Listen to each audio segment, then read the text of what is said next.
Hello, my name's Kenny Mammarella-D'Cruz. Delith asked me to come to Crawthorne to speak with you on your Mental Health and Wellbeing Festival Day. But as we all may have noticed, this year's been a bit of a washout and a lockdown. And here Bertie and I are totally socially distanced in different parts of London. And what we thought we'd do is have a quick chat and send you this video now. And then maybe at the end, make notes if you like as you go along. Any questions you have, send them through to us and we'll do a follow-up. So we can't be with you I'm guessing no one can be with you at your Wellbeing Festival, but let's do it in two parts. So you get to ask some questions. We get to kind of interact with you and give you some answers and take it from there. So where shall we start? Well, maybe a very easy place to start would be with lockdown. So Bertie and I we worked together quite a lot. And I was at the theatre with my wife, and on the way home, we got a message from Bertie saying, I have the symptoms. It may be a good idea for you to isolate. So I think, what was it, a week before lockdown, we isolated, Bertie? So about a week before, my wife and I went into isolation here. Bertie went into isolation in his place in Highgate. And it was a little bit weird.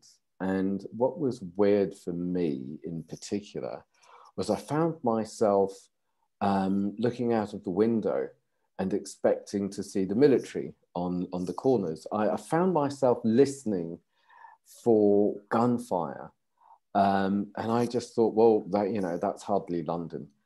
And then I realized that I was actually, I guess, time travel transported back to my childhood, which was probably the last time I was in lockdown, when my family were on the Secret Service death list, Idi Amin in Uganda.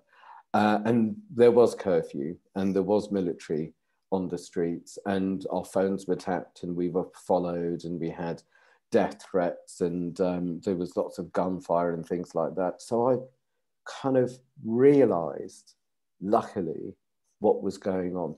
What I could have done was get spooked and not think about it and feel insecure. And generally I'd say when people feel insecure or out of place or upset or sad or out of control, then very often what likely happens is people step back and kind of disconnect from life, go into their heads, think, and kind of go a little bit bonkers, because to be frank, I haven't found a lot of solutions to problems or anything in my head, but retreat, fix it, panic, and go down a spiral. The other thing very often is stepping, I guess, not stepping out, but lashing out.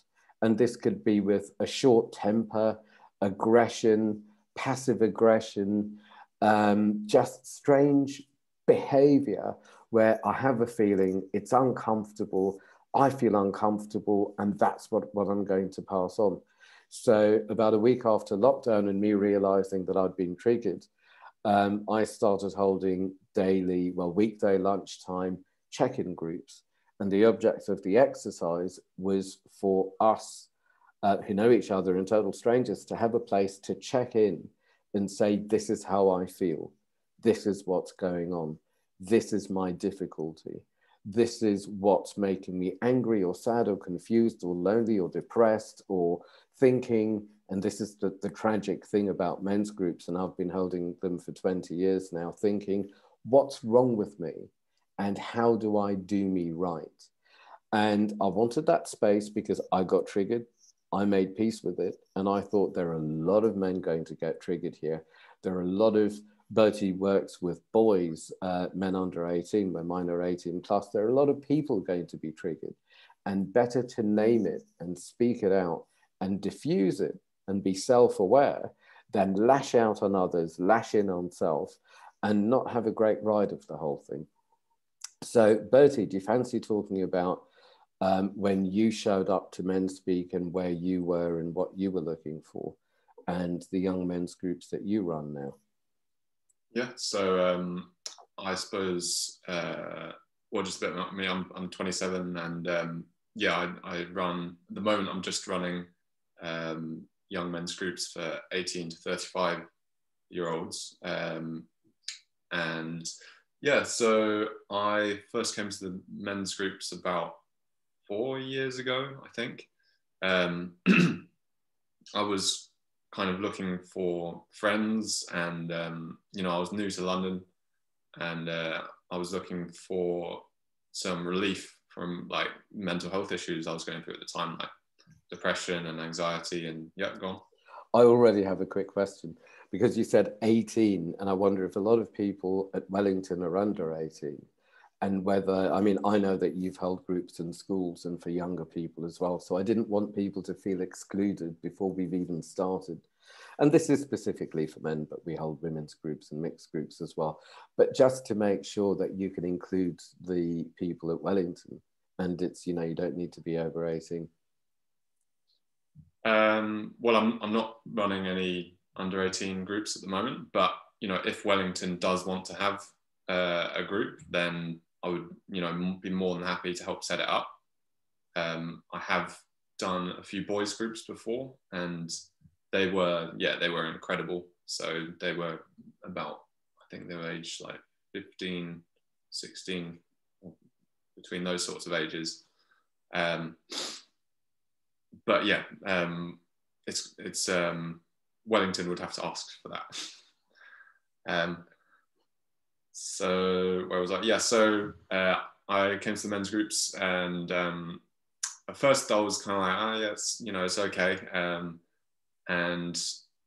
But then like one day when it really kind of, I had permission to like them, was there was a guy there who was in his early 30s, because I was always the youngest guy, and it was generally kind of mid 30s to mid 50s. And there was a guy there who was his early 30s, and he looked kind of, my type of cool, or whatever I'd call it back then.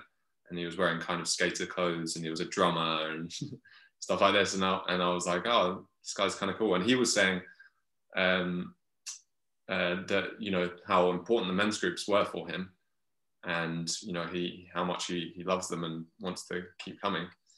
And I was like, yeah, okay, that means I can like them as well.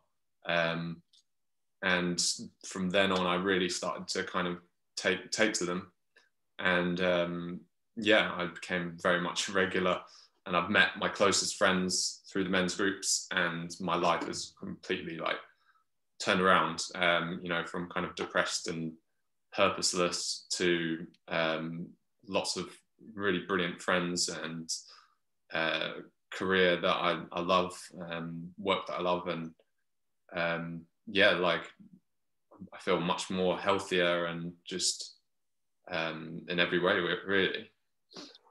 What would you say were the things that you were trying to fix with your mind that you didn't find the answers in your mind? It said that these days, when people have issues, they'll either go in their heads or they'll ask YouTube or Google or something. So is that where you were? Yeah, I suppose, yeah, I did have things that I thought were wrong with me. I thought that I was socially awkward, and, just there was something faulty with me, which is why no one wanted to be friends with me, or I was crap at dating as well. So, but yeah, I guess through the thing I've learned through the men's groups is that it's just about being connected and getting, just being connected, getting like having people, good company, can completely make those thoughts just disappear. And it's like, oh, what was the issue? And to begin with, I was just so isolated, really, in my early 20s and after secondary school. And I just, wasn't prepared for being on my own. I mean, that's one of the things, that I wish I'd done more as a teenager, is just learn how to kind of talk about my issues and just be real about stuff and not keep stuff bottled up. And I think that would have meant that I wouldn't have had such a kind of explosion of distress, we can say, at university, where, you know, suddenly I was alone, and I was having all these like panic attacks, and it was the first time I'd felt lonely in my life, and I didn't know, you know, what to do about it. And yeah, like I said, I was blaming myself. I was like, oh, there must be something wrong with me. But yeah, it's not true. I'd say that that's one of the main keys. Is a lot of men, I would say, are crippled by shame. What's wrong with me? This, and I am not good enough, or I did something, I am something, I'm thinking in a certain way, I'm from a certain background, or whatever it is, to prove that I have shame and I had better hide.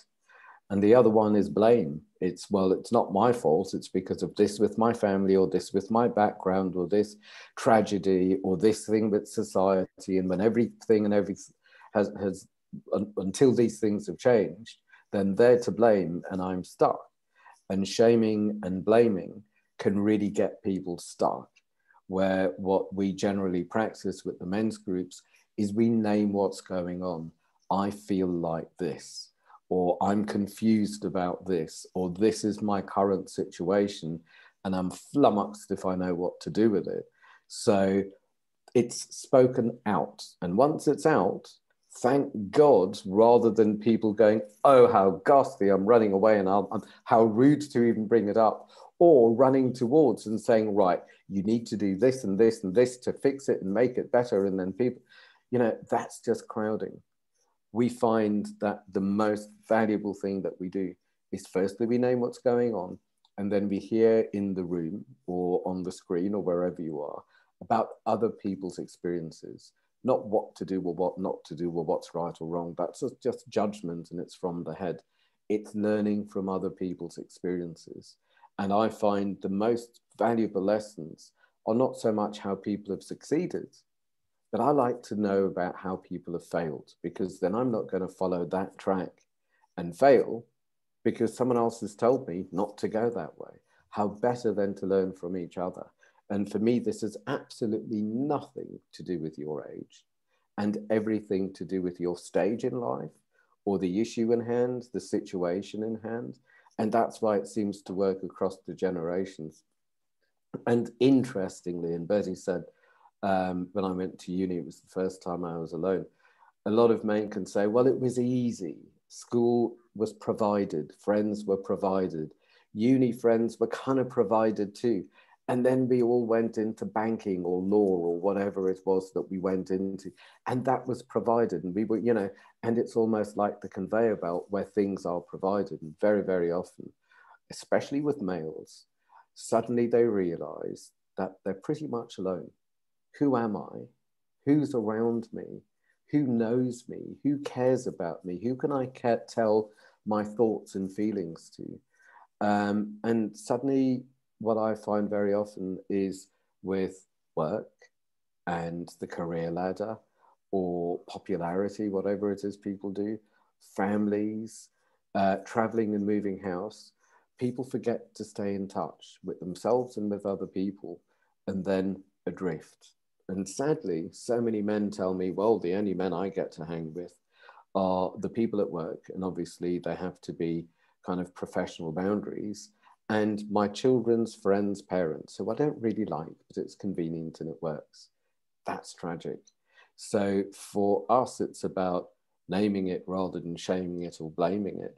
And I wonder for you, Bertie, whether you were in an environment where you could see people being social, or you knew how to have conversations, or these things were actually new skills once you left your hometown or once you left your environment. Because a lot of families, a lot of individuals don't really have friends or social skills or people to be together. It could be more doing relationships or large families, and it's just the same old unconscious fun stuff, wonderful stuff. But, you know, individuals are individuals with thoughts, feelings, tastes, excitements that need to grow, to come alive and to be met with. So how was that aspect for you, Bertie? Yeah, let's come back to that just quickly. Something I'm aware of is like we're not really mentioning the word mental health, and that's, I suppose it's kind of on purpose. It's like, well, I don't know. For me, growing up, like mental health was really stigmatized, and if you started talking about mental health, that meant there's something seriously wrong. And mental health and mental illness, that's only for people who are seriously mentally ill and psychiatric wards. Locked up and on medication. Yeah. And all of this stuff that we're talking about now are ways and were ways that I've used to now have good mental health. And just because it's not, doesn't have the word mental health attached to it, doesn't mean, and like you said, it's about, a lot of the stuff for me has been about learning from other people's experience rather than like finding out the cause. So I've got anxiety disorder. So then I, Google what's the treatment of an anxiety disorder, and then I fix it with something. It's more been just asking people personal questions and about, it's about individual experiences and things like that. And do people ask you why you're being so rude? How impertinent to ask such personal questions. How does that work? I suppose it's different at the men's groups. It is very personal, and it can be very intimate, which can be, in some ways, it's probably scarier than, it's definitely scarier than popping a pill or whatever it is, going to, I don't know about therapy, but it's definitely intimate. So you're saying that it's mainly in the groups that you ask these questions, not just in daily life? I'd say in daily life as well, but at the beginning, mainly in the groups. So in the groups, there was a space, and people knew that this space was to be open, honest, and personal, share stories, and that's why they were there, so it was okay. Mm-hmm. And you didn't have these skills before leaving home? No, I didn't. And yeah, you were right with the before I left home, so at the end of secondary school, up until then, kind of community and connection was just provided for. And even though it was still quite on the surface, I generally felt just, filled up and kind of nourished by it. But after that, then I had to learn how to reach out and how to say what, was really going on for me. And in some ways, make myself vulnerable by reaching out for connection, or, putting myself out there for the possibility of rejection or abandonment or something like that. Sounds scary. I was definitely not used to, like, for me, my house was in the center of town, and, I had the easygoing parents. So everyone would just come to my house, and I didn't even have to learn how to, I keep only thinking of the word reach out, but make an effort. To make an effort, yeah. You bring up a very London, I really had to learn. It's very different to where I grew up in the countryside. In this country, I was brought up in a small town in Wales, and I was seriously unprepared for going to uni. And after uni, I was seriously unprepared for leaving education and going into employment that soon turned into self-employment because of my mental health issues. And I didn't realize I had mental health issues. I called it my normality. And I'm sure most people, and you were saying about, maybe your relationships were on the surface. There's absolutely everything right with on the surface if it works. And there's also everything right to want more out of life, to know more, to have more, to be more. Yeah, just it worked, but it also, I think it led to my kind of breakdown, if you can call it, at university, because you know, if I'd been more real when I was younger, I might have more true friends who might have stuck around and who I might have been able to stay connected with, or I might have been able to be more real at university and then attracted people who filled me up rather than, you know, just drained me or left me still lonely. It almost sounds like some of your old friends were convenient and they took the edge off loneliness rather than they were connection and they were a buzz to be with, to grow, to play, to explore, to be like that old movie Stand By Me, going on adventures. So yeah, I was not prepared, and I had upset. These days, these terms are very known. I'm 56 now. When I was a kid, none of these terms were known, and even if they were, therapies for Hollywood stars from the part of Wales that I came from. So I had obsessive compulsive disorder, body dysmorphia, Tourette's, trichomania, eating disorders, suicidal thoughts when I was a child, because I thought if I was dead, there'd be one less mouth for my then refugee family to feed. And so it went on. I had my own issues. And by being with them and learning to calm myself and unlearn the issues and bring myself present, they've gone. The only one that's left that I decided, I said to Bertie in one of the groups yesterday that I'll now tackle is dyscalculia, which is to do with numbers, time, distance, weight, things in order, etc. But the rest, miraculously or through effort, without even realizing what a big deal they were, it's, I can't afford this, or I don't want this, so I will change it.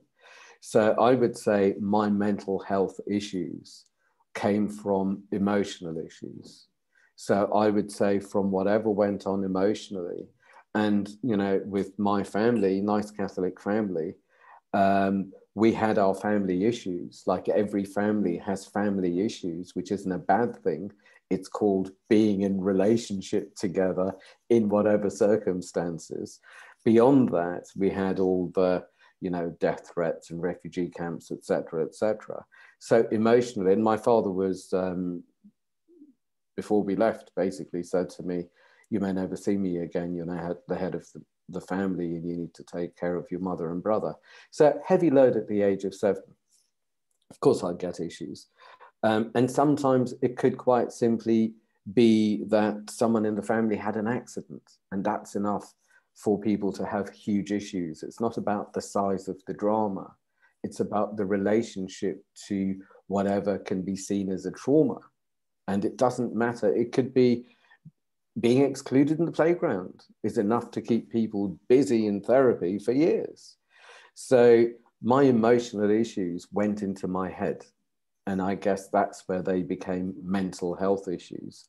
And they affected my behavior, the way I relate to people, the way I relate to life, what I can and can't do in life, etc. And I would say it's generally not mainstream yet that people know how to speak, how to be in such an environment, how to be heard, and how to shift things. So during lockdown, this is a cardboard cutout of an ebook that I wrote. During lockdown, not only did I make this cardboard cutout, but I wrote an Amazon ebook bestseller thing called Online Men's Group Success. Now, it's a quid or a fiver or free or something. Go on Amazon, and it really step by step goes through how to communicate, how to have ground rules, how to set it up, and how to hold your own groups. Now, this doesn't need to be a men's group. It doesn't need to be anything but the people, total strangers, or people you wish to have better relationships with. So since November, we've been holding the groups every day. And Bertie, you've held groups in school, you've held groups for boys, mixed groups with boys and girls, as well as the young men's groups. And we've put on all sorts of other bits and bobs that people might need, including a day training on how to hold groups. And there's going to be an accredited training next year. So that's a lot going on. And what would you say the object of the exercise is for you, Bertie? Why are you doing this? And what outcomes would you like? There's so many things I wanted to comment on before that question, which I'll try and quickly sum up. So the mental health issues thing, I guess that's another reason we don't tend to, label, in the groups. And it's not like, if you have this specific mental health issue, then you can come along. It's being unattached has helped me get over stuff, and stuff that I never thought I'd get over, like the panic attacks. And I had another mental health issue called derealization, which I've got over. And if I had been attached to that label and been going to a derealization support group, I think it would have taken a lot longer, if at all. Yeah, and the object of the exercise for me is to provide what I wish I'd had, when I was younger and still learning all this stuff. And I was, and when I was alone and isolated and going through all these challenges and issues, I think there's some really, really simple stuff that I could have learned, which would have meant that I wouldn't have had to kind of fall down so many holes that I did fall down. What crossed my mind is two things crossed my mind, actually. The first one is long-term therapy and support groups and everything else that's available. By no means do I believe that either Bertie or I are saying don't do it, they're wrong, they're bad, they're not the way. Whatever's right for the individual in that phase of their life for that time. So this is an option, and this is certainly an option that's worked for the two of us, as well as for God knows how many people. I've been doing this for 20 years, so I guess hundreds, thousands of people who don't just come to my groups, but they download. Bertie created a quick start guide that you can get hold of at mensgroups.co.uk for free, and there's some videos there. So we've had mail from all over the world saying, good on you, we use this. The second thing that crossed my mind is about the whole thing with creating community and care. Now, we said earlier on, especially in Bertie's case, and actually, I guess exactly the same in my case, apart from didn't really like the people on my course at uni, but I loved the people on other courses. So I chose my friends rather than doing the default. But I don't know whether any of you have heard the phrases, well, your school years are the best years of your life. Your uni years, they are just the best years of your life, and you're going to have such a great time, and you're going to meet all your friends, probably fall in love, but you don't need to tell your mother about that. And so it goes on. Did you hear that kind of thing, Bertie? And how was it to hear all of that? Yeah. It made me very excited at secondary school, so I was desperate to leave secondary school and get started with university. It was in all the movies as well, like American Pie. It's just like the constant message is that that's the time of your life, university. And for me, it was the total opposite. It was the worst time of my life. And so, of course, I'm going to think, what's wrong with me? If everyone has the best time of their life at uni and I'm miserable and lonely, then there must be something wrong with me. It can't be to do with the outside world. So, if I'd just been told some a fairer, view of university at secondary school, that some people it's not for them, and I genuinely think it was not for me, and I just wasn't on the same wavelength as the people around me, as well as going through this stuff. So which meant I just wasn't prepared for it. But yeah, if someone had just said, since I've been, you know, saying like how much of a crap time I had at uni, I've had so many people say, me too. And I'm like, why weren't you saying this before when, you know, when I was a teenager? That's so interesting, because it reminded me of when people go traveling, you only hear the glamorous stories and the fun things. No one ever says, well, you know, and that was 5% of my traveling time, because for most of it I was lonely and depressed and embarrassed and didn't know, you know, it's just the highlights. People don't really feel that they have the space maybe to tell the truth, or they need to maybe put on a good show. And one thing that we practice with the groups, well, I would say in our lives, most of us actually, is showing up rather than showing off.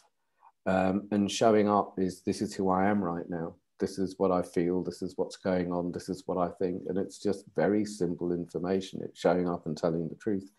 Showing off is more, you should like me because look at how big my muscles are. Look at how clever I am. Look at how much money I or my daddy has, or look at the tricks I can do. And, you know, there's no space to come near anyone. And it's the sales pitch. And what's very, very, very sad these days is, I believe more than anything, and this has really been highlighted since COVID and lockdown, people crave connection. People crave attention, even bad attention. People crave connection. And this is the space to surely connect. Showing off is not going to gain connection. It might just relieve anxiety. Until there's disconnection from the audience that you might be playing to. And then it's the downer again. And, you know, there's so many stories of very, very famous people that as soon as they're off stage, huge stars, they're on the biggest depression going. I've been doing my work for like 30 odd years now and holding men's groups for 20. So much of my work is working with men and talking about their family issues, their school issues, their uni issues, their relationship issues, and make basically the things that weren't talked about when they're your age or when they were younger or a bit older. And I'm saying, rather than just boulder your way through it and think it'll be okay, slow down and be with what's going on and talk about it and make it the absolute best. Putting on a good show, oh my God, is there money and power in it? I mean, look at social media and Instagram. I will sell myself and my popularity to you. And at some stage, maybe I'll be good enough or popular enough or pretty enough or magnificent enough to connect with you and you won't reject me. And then that will relieve my anxiety. Like, what kind of a runaround is that? So for me, it's cut out the middleman and connect now. There was a few things you said, which I hope I can remember, but one of the ones was also, yeah, I suppose it was the attention. And I think loads of people, especially men, don't realize that they're looking for attention. That's one of the things they're looking for. And because I know that, because I used to be that person. I used to think that I have, you know, some issue, or that I need to talk about this or get this or whatever it was. But really, I was just looking for attention. And as soon as I got the attention, all the other stuff just melted away. And the great thing about men's groups is that everyone gets equal attention. It's not a support group, so it's not all about support. And it's the happy people get as much attention as the sad people. And I think one, you know, issue with support groups and places like that is that the people who have the more intense issues get more attention. So as a, you know, participant, there's not really any incentive to get better, to have a better life and to be happier, because then you don't get as much attention. So surely you're just going to try and dig up, you know, stuff that's wrong with you, or just have a worse life so that you can talk about it more and get pity and sympathy and people listening to you and feeling heard. Isn't it? I don't know whether this is your experience, but I find it very, very interesting that when people are on a downer, my God, will they look for the evidence to prove that they are right about the downer that they deserve and that they are and that they're stuck with and that it won't shift. And that's not helpful. And I very often say to people, are you here to prove yourself right, that life's not on your side, or wrong? And it's so much easier to turn these things around just by being in not even good company, being in company and sitting with what is and seeing where it wants to go. Name it rather than shame it or blame it. And then it's disconnected. This thing doesn't own me. I've spoken it out. And now where does that energy want to go? And now where does my life want to go? What do I want? What are my options? What choices shall I make?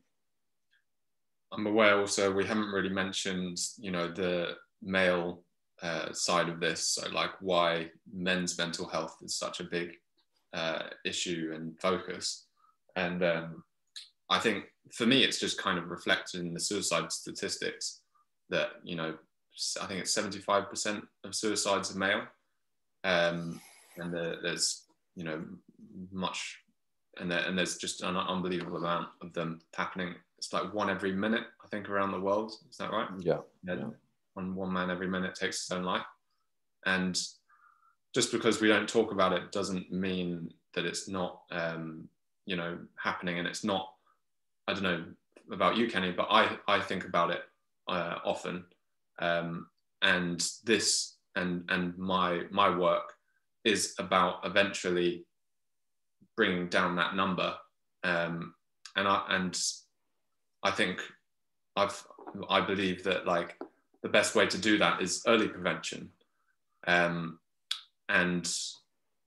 instead of like crisis management, because if it's crisis management, suicide hotlines and stuff, which they do great work, obviously, but I think a longer term view would be better because, as soon as you've, averted the crisis, someone's called up and then they're no longer suicidal. Then what happens next? They still have the same life. They still have what I'm guessing is a lack of connection, which led to them feeling suicidal. Surely they're just going to end up back there again, and it's just going to be always teetering at that edge. Where with this kind of early prevention, it's as well as being able to talk about the smaller issues, like to begin with, so that they don't kind of snowball into bigger issues. It's community, it's like you said, and connection, so people can live good lives and they don't need to go to those crisis management hotlines and things like that. Talking about suicide, and we've had our fair share of men who have been suicidal, and we haven't lost any. Sadly, men thinking would rather die than die of embarrassment. And overthinking can come up with the strangest, most disconnected solutions to problems, like quite simply removing myself from the situation. That's not fixing anything.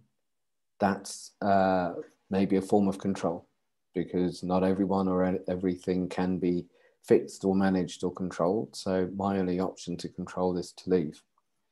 If that's where thinking's going to get you, then yeah, that's bad mental health. Good mental health is break the spell, nip it in the bud. This is what I'm thinking. This is how far my thoughts have been going. This is what I've been fantasizing about. This is what I really love. And I haven't been near it for days, weeks, months, or whatever. This is who died. And a part of me died with this person. And I don't know what to do with it. And I'm in limbo with it. Just name what's going on. And the spell is broken. And I would say that surely is the main tip or tool that we could give you, is don't think about it. Talk about it. Don't let it own you, but turn the tables on it. Name it. And one of the things you used to say a lot was man up and talk about it, which I like, because it's changing the narrative that, because when you're young, or when you're a boy, or most still men actually think that talking and showing emotion is weak, where I think it's actually the most courageous thing you can do, rather than bottling things up. And that's easy. Bottling things up and never talking to anyone about anything, you know, and then getting angry or depressed, it's like, that's easy. But to actually say what's going on, say how you're feeling, I think that's real strength. I wonder if you can relate to the age and stage in life that these people at Wellington are at now. And I know for me, I was just embarrassed a lot of the time. I may not have come across as embarrassed, but I was embarrassed. I was shy. I came across as quite confident and popular, and I had a good time and whatever, but I was fearful. How do I do this? Who am I? What do people think? What's going on? It was all in my head. It was for me to survive. I simply did not know how to do it. And there was nothing wrong with me, but there wasn't the space to find out. It's a very normal part of life to feel embarrassed and scared and out of my depth and angry and sad, and all of these things are normal and they need to come up and pass. So you are in a very particular and peculiar place in life, I would say, where personalities are developing and you're finding out the beginnings of who you are and who you might be, and where you might fit in with other people, and what brings you alive, and what you might want to, who you might want to be in the world. Maybe not what you might want to do, because I've changed my career 2 or 3 times. And I know a lot of people that have, and more people. I know very few people who practice in their professional lives what they studied at uni. So the pressure of this is who you have to be. I mean, some families are, you will be a doctor, you will be a lawyer, you will rule the world or whatever, because you're my special boy and my special boy has to rule the world. But whatever it is, it's like you are in a very important time exploring who you are and how to have boundaries with people, so you know how to meet and how to communicate, and to know the type of personality or the spark in you that might want to come out. So I would say consciously know yourself, get to know yourself, and step into your being in parallel with your doing now. And you will probably have a much, much, much easier time of it. The people of my age and the people younger than me and older than me that I see as clients, mainly men, but women as well, didn't have that luxury. It wasn't available. And they're doing their work now so they can be better in their lives and better for their families, and, you know, just bring joy rather than surviving life. It's like really living. So you've got a great opportunity, and it's up to you how you do this. And it might be a great exercise to step up and say, right, this is what I want, or this is what I want to explore, rather than looking at someone else to set something up for you. So what are your choices? What are your options? And what would you like out of this? As I say, any questions you have, if you could email us, men's groups, Bertie at mensgroups.co.uk. Send them to Bertie and we'll do another video and respond to your questions. And then you can download all sorts of shenanigans from mensgroups.co.uk. What's your web address, Bertie? Because Bertie wrote Bertie's blogs make people cry of his experiences holding groups with younger people. What's the web address, Bertie? www.youngmenspeak.com.